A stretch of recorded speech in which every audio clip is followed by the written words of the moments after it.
incredible science to penetrate the unknown.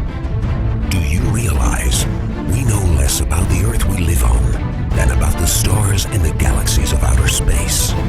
The greatest mystery is right here, right under our feet. A group of others, I hate the word alien, there were 3 ships, and they had cameras set up. There were at least 4, maybe 5 cameras. Everything was on film. There was a lot of exchange. And your country hasn't been the same since. You talk about black government, shadow government. Ladies and gentlemen, you have no idea how damn black it is. Join us as we look inside the alien files.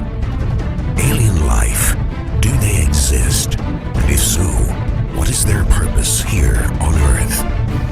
These are the WTF files.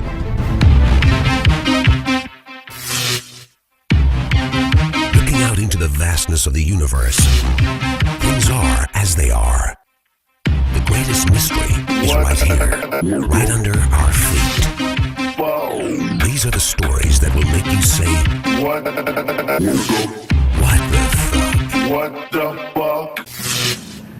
The Vatican has been up to its eyeballs in this whole cover-up from the very beginning.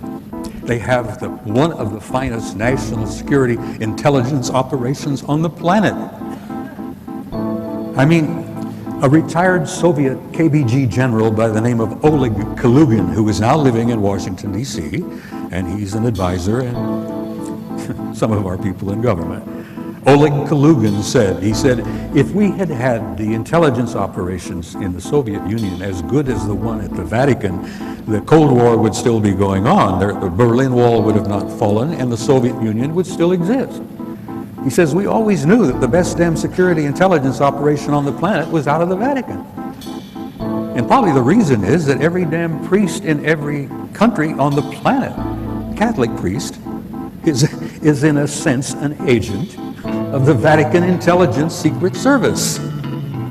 And they're deeply concerned about the location and the appearance in our solar system of a planet known as Nibiru, which has already been photographed, and I have a picture of it here in a moment to share with you. The 10th planet has been photographed by an astro, what do they call them, where the telescopes are?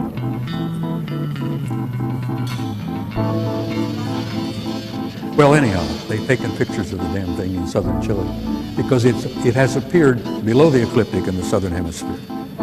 It's already been photographed by at least 3 cameras and telescopes.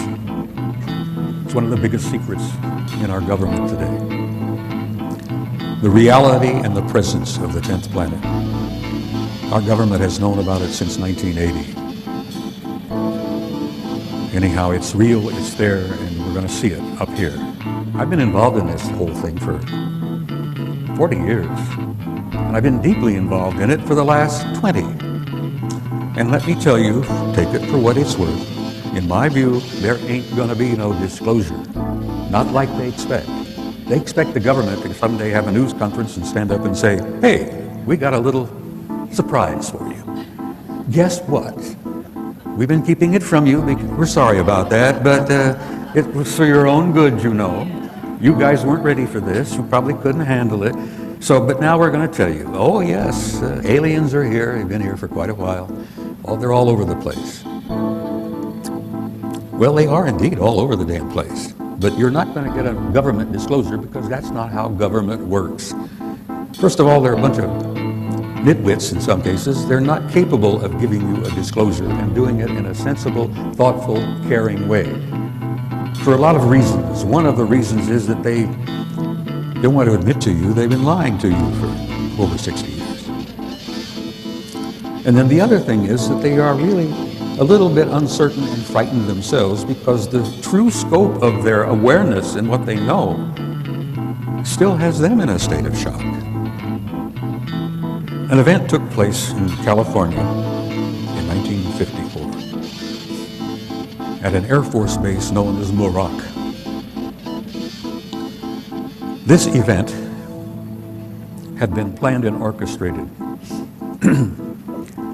by sensitive military, primarily naval individuals. And what it was essentially is that Eisenhower got aboard his plane, went out to this Muroc Air Force Base with a whole passel of guys from his administration, and including the Archbishop or Cardinal or Bishop of Los Angeles, a guy by the name of McIntyre. And this thing had been orchestrated and organized for some time because there had been communications between individuals in naval intelligence. And I say naval, and I say this again and again and again. My kid retired as a senior officer from the Navy just in November. The Navy has been up to here, this whole program, from the very beginning, and they actually run the operation over at Groom Lake, at S4. Anyhow, this event took place.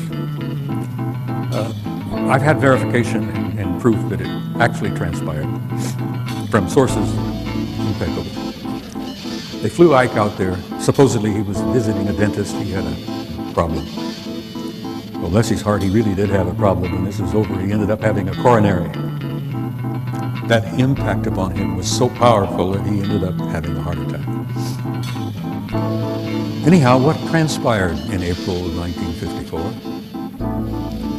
A group of others, I hate the word alien, I don't even like the word ETs, but whatever term you care to use, they came in. There were 3 ships. They were golden in color. They were discs primarily, circular discs, but they were fat discs. They had a high dome on the top and they had a big dome on the bottom. And these golden metallic discs came in, 3 of them, and they circled over the runway. And made several passes. And Ike and this whole crowd are standing there with, mouths dropping open. We had some generals, we had some admirals, and we had a couple of church authorities there, and poor old Ike. And these guys circled around for a time, and then one of the ships came in and landed on the tarmac right in front of the hangar where the receiving party, the welcoming party, was located. And they had cameras set up. There were at least 4, maybe 5 cameras. Everything was on film. All of the sounds, they picked up every word that was said. One of the ships come over and lands right in front of the hangar. The other 2 ships stayed hovering over the runway during the entire process. The stories I've heard from people I trust in that the whole thing went 3 days. There was a lot of exchange. And your country hasn't been the same since. You talk about black government, shadow government. Ladies and gentlemen, you've got no idea how damn black it is. The government you think you've got is not the government you've got. The government you think you had, the government that Washington, Jefferson, Adams, Hamilton, all the rest of those guys created 200 years ago, is not the government you've got today. You do not have a democratic republic, good people, and I'm sorry to have to tell you that. You all know about Roswell. Well, let me tell you, Roswell was one little tiny event. For God's sake, there were 3 crashes in that area in New Mexico within 30 days. Roswell was only a tiny piece of it. There have been crashes going on all over the country and all around the world for the last 40 years, 60 years. We've been picking up bits and pieces of hardware all over the damn planet. The Navy retrieved a UFO out of the waters off San Diego in 1941. And if you talk about parts, well, we picked up bits and pieces. Ooh, we loaded them up. We took them off here and we took them off there. Took them at Wright-Patterson Air Force Base. We've taken them at several places. And then, God bless them, we've taken the bodies and a couple of survivors off as well. Well, that's ancient history. But I'm saying, forgive me if I repeat myself, your government that you thought you had ceased to exist in 1947. And 1947 was also a year where we created the Central Intelligence Agency, we created the National Security Organization, and we also signed a pact called the UKUSA Pact, UK-USA. Now this pact we signed in 1947 was not just an accident. at the end of World War II, the United Kingdom, Australia, Canada, New Zealand, and the United States signed this pact, and we have been like this ever since. But the people in the United Kingdom, in England, Wales, Scotland, Ireland, they don't know any more about it in reality than most people out there do. Because one of the things about the Yakuza Pact was the lid came down on all the secrets, particularly the secrets of their reality, and the lid has been down ever since. I have to laugh sometimes when I hear Nick Pope speaking out. Many of you know who Nick Pope is. He's a delightful young man. He's a bright young man. He worked for the Ministry of Defense in Britain for a number of years, and he had the UFO desk. And Nick is a lot like some of our people. They sit at the desk and they see a little bit, but they don't see most of it, because most of it never got to Nick's desk. So when he tells you that everything's been released, we're releasing it all over the place. Oh yeah, France has been releasing their classified material, the United Kingdom has been releasing their classified material, and the US has begun releasing little bits and pieces of it. If you think they're releasing anything of real importance, forget it. The stuff that they're releasing is garbage. Nick, forgive me, wherever you are at this moment. I'm not putting you down. Most of the stuff they're releasing is garbage. The only bit of information that came out of France recently that was of any information or of any value was a report they called the Cometa report. And many of you, I'm sure, are familiar with that. A number of retired French admirals and generals and scientists got together and put together a 30 or 40-page document called the Cometa report about what they considered to be the reality of the extraterrestrial presence, which is a term I like to repeat from time to time, the UFO matter. And the Cometa report said essentially that, damn it, we're not being told the truth, and we think it's time for everybody to fess up and get this information out. And the French were really ticked because, you know, they've had a chip on their shoulder from the very beginning that they've never really been shared with by the United Kingdom and the United States. So Washington was not sending anything to shape headquarters about the UFO matter, where these things were flying all over Central Europe back then. Gordon Cooper admitted to me, he said, you know, I was flying jet fighters over Europe in the 50s, and they were all over the damn place. We wondered then what they were all about. Well, bless his heart, Gordon now knows the answer. Oh, where were we? I was rambling, excuse me. We were talking about disclosure. There are lots of different things that have been happening. Let me get to some of this material here. One of the things that ticked me off the most is a little document known as Executive Order. I have in my fingers, I sound like one of those guys on TV. I have in my greasy fingers here an Executive Order, copy of it. This was signed by Slick Willie. Oh, excuse me, President Clinton. Slick Willie signed this on September the 29th, 1995. An executive order is something that you may not be aware of.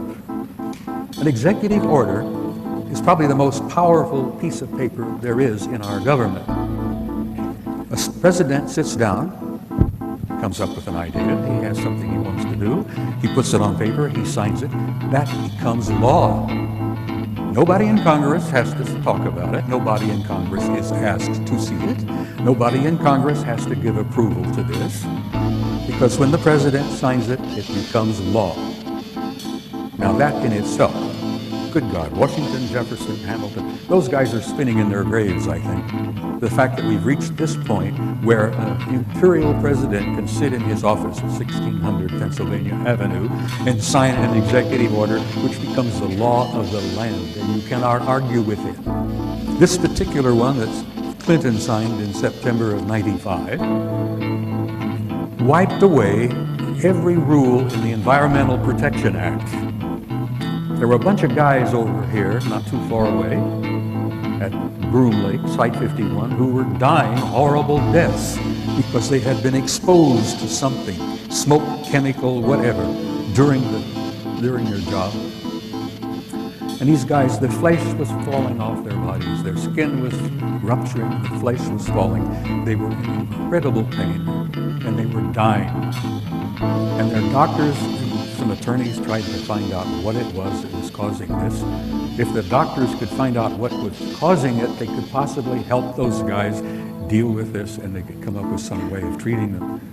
Well, not only did the government deny the request for information on what that material was that was killing these guys, those bastards in Washington even denied the damn facility didn't even exist. And this is after the Soviets had taken photographs from orbit proving the existence of Groom Lake and Site 51. And the Soviets were good enough to let us have photographs of the damn place. And yet your government in Washington says, oh, that doesn't exist. That place doesn't exist. No. And they wouldn't share any information, and those guys continued to die. I don't know how many of them passed away. I've lost track of it over the years. Let me tell you one other small thing. A retired scientist by the name of David Froning, who is alive and well and living outside of Flagstaff, Arizona today. 15 years ago, David Froning spoke at a conference which I was part of. And Froning graduated or completed his career working for Lockheed Martin, this vast corporation that's got their sticky fingers in so damn many things. David told us at this conference 15 years ago that before he retired, Lockheed Martin had, how the word he is, they had developed and were using hyperluminal flight. And it took some of us a little bit of a side there, and David, hyperluminal flight. Yeah, he said, faster than light. They've had it 40 years. Who has it? Well, he says, I want to say your government, but I can't say that with all honesty because he says it's classified. We've had hyperluminal flight for years. And you may know about it in another 20, 30 years when they fess up and tell you that what they can do, and what they've accomplished, and what they can do, and what they have done. Now, another little tiny tidbit. This was from David Froning, a respected man, a scientist who spent all those years. Froning was involved with what he called modified field propulsion, a variable field form of propulsion. They were dealing with matter-antimatter conversion. They called it exotic field tension. And he said flatly, it modifies time and space. And it ends up, we've got transluminal, hyperluminal flight. Now, some years ago, a guy by the name of Ben Rich retired from Lockheed Martin. And in the end of his career, Ben ran the skunk works over there at Lockheed. And there was a little jovial exchange between him and the guys in the audience out there. And Ben Rich said, we can take E.T. home. I think the E.T. movie was out about that time. He says, we can take E.T. home. And a few of the guys in the audience says, Ben, what the hell are you talking about? Oh, he said, let me tell you, we've got stuff you wouldn't believe. We can take extraterrestrial home. So they said, look, what the hell is all that? He goes over to the blackboard and he writes, unfunded opportunities. Okay. Well, the guys say, well, what the hell does that mean, Ben? Unfunded opportunities. So he goes over with the chalk and he circles the U and the F and the O. UFO. And then he had a big grin on his face and he left the podium. So we got these little bits and pieces. You talk about leakage. Arthur Clarke used to say, if you see advanced technology to a degree that's beyond what you can understand, people consider it as magic. Well, this is magic, guys. This was photographed in the infrared, and this is a city under the surface of Mars the size of Chicago. It's generating an enormous amount of heat. I'm sorry about the details of it are not that clear, but you can see the streets, blocks. This is an underground city on Mars that's fully active and filled with God knows who and what. Next picture, please. That's Phobos. That's the moon, 12 miles in diameter. The Soviets planned to land on it. Well, someone else said, no, you're not going to do that. But that is a picture of Phobos, which they've all concluded is an artificial satellite. Big secret? So's our own. Next picture. This photograph was taken by your own NASA Apollo 13 guys on their trip to the moon that didn't work out too well. And many of you may have heard rumors about the story, but Apollo 13 had a small nuclear device aboard. And they had been told by the guys that ran NASA that they were going to land on the surface, going to place this small nuclear device. And then when they all left and came back aboard and came back, they were going to detonate it and study the reverberations of this nuclear device, study the seismology of the moon, because they've been convinced for some years that the moon is basically hollow. It appears to be somewhat of an artificial satellite. Well, they planned to detonate this nuclear device, and the others said, no, you're not going to do that. We'll get back to that picture again, please. All right, I wanted to show you. This picture was taken by Apollo 13. The object you see there in the middle is 5 miles long. It's an artificial, I assume metallic object, probably crammed with guys. And that object followed our Apollo 13 all the way to the moon, around and back. Now, whether they were trying to make sure the Apollo 13 guys got home safely or what, whether they were the ones responsible for Apollo 13's little accident, which kept them from landing on the moon and placing that nuclear device, who knows? We may find out someday. But here you have an artificial object in orbit on the way to the moon, 5 miles long. Now, I've spent some time aboard aircraft carriers with my kid. I've been invited several times. My boy served on 4 different carriers, nuclear-powered Nimitz-class carriers. We have carriers with 5,000 men in the crew, 1,000 feet long, 150 aircraft. There's snack bars, dining rooms, accommodations, this and that. Can you imagine the accommodations on an object? I like to think that, there's McDonald's, bowling alleys, God knows what. I'm sure they have a fairly good life out there. Anyhow, aboard an object 5 miles long, I've tried, in the time I had, to do 2 things. To impress upon you the reality of the extraterrestrial presence, the ones I refer to as the others. I hate the term alien, I hate the term UFO. There are no UFOs. We've known what they are for years and years and years. Some of them are ours, some of them are theirs. There are no unidentified flying objects out there. They're all identified. I've tried to impress upon you the seriousness of it, the seriousness of the cover-up and the lies they've been telling you, the importance of why you need to know as much as you can know. And you need to be presented with the material, because then you all deserve the truth. You have a right to know, and you have a need to know, because you are the people that this whole damn thing is all about. Now, they're in our midst. That's an understatement.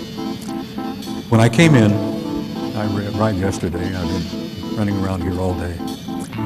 There's an old friend sitting in the audience out here who I've known for years. He's currently with Defense Intelligence Agency. He's getting up to years, probably going to retire very soon. And I've met him many times. We shared a lot of information. There's another young man in the audience here who I will not point to because I can't see a damn thing with those lights, who is from National Security Agency, and he and my old friend were not aware of the other one being present here. But the one that's most redeeming and most exciting for me is there's a couple here who look like they're in the mid-40s. They look like a husband and wife. nice-looking people, very nicely appearance. As I said, their appearance is like a husband and wife. They're sitting together. Neither one of them were born on this planet. Guys, they're in your midst. If you have dinner down here somewhere, you could be sitting next to one of them. There are two of them in the audience this afternoon, and I want to salute you. They're nice folks. They're as human in most respects as you and I are. They're all over the damn place. They're in our midst, and they are family. We're related to them because they were the ones that had a hand in establishing us as a hybrid race 100,000 years ago. And that hybridization is still underway, it's still happening, even as we sit here and speak. And it's simply this: you're not alone, and you have never been alone. And you have had, as I have learned over the years, an intimate interrelationship with advanced extraterrestrial intelligence from the beginning of human history. But the thing I've learned, I guess, the most powerful thing, is that there is a God. Don't you ever doubt that. There is a supreme being. And you're all a part of that because there is a spark of that divinity flashing and burning in every one of you. It's known as your soul, your immortal soul. I want to say something in closing. I want to try to communicate to you how much you people have meant to me over the years. I want you to know how much you all have meant to me over the years.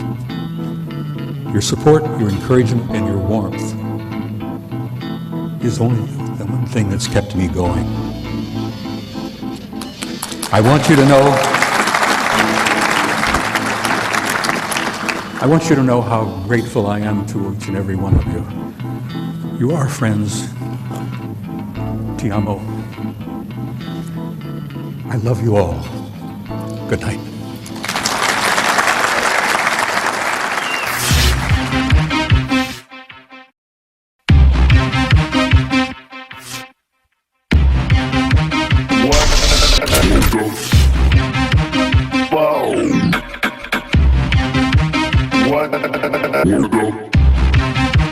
What the fuck?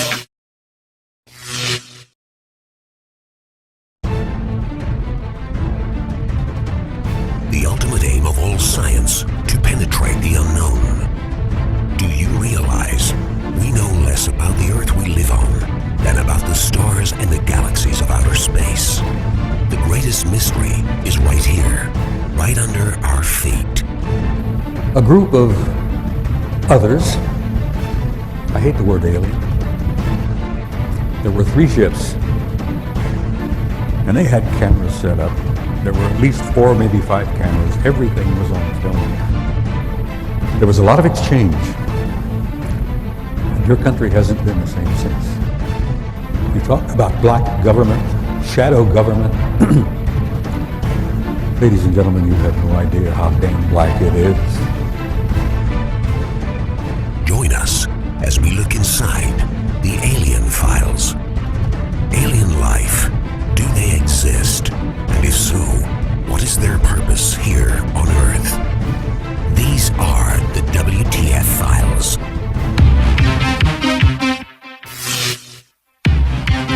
Looking out into the vastness of the universe, things are as they are. The greatest mystery is right here, right under our feet. These are the stories that will make you say, What the fuck? What the fuck? The Vatican has been up to its eyeballs in this whole cover-up from the very beginning.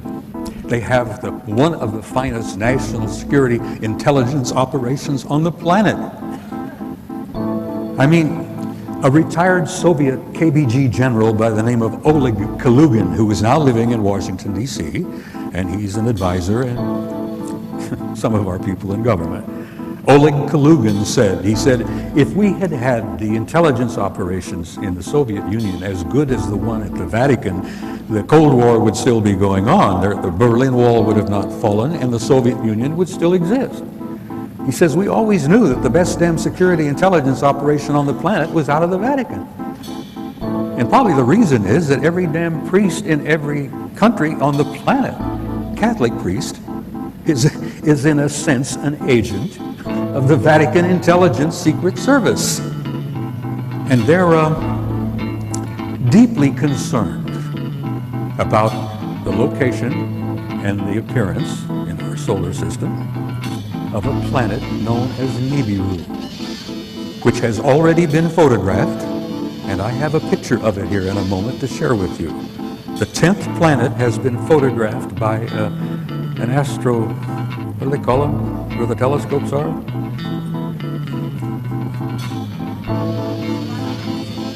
Well, anyhow, they've taken pictures of the damn thing in southern Chile because it has appeared below the ecliptic in the southern hemisphere. It's already been photographed by at least 3 cameras and telescopes. It's one of the biggest secrets in our government today. The reality and the presence of the 10th planet. Our government has known about it since 1980. Anyhow, it's real, it's there, and we're going to see it up here. I've been involved in this whole thing for 40 years, and I've been deeply involved in it for the last 20. And let me tell you, take it for what it's worth, in my view, there ain't going to be no disclosure. Not like they expect. They expect the government to someday have a news conference and stand up and say, hey, we got a little surprise for you. Guess what? We've been keeping it from you. We're sorry about that, but it was for your own good, you know. You guys weren't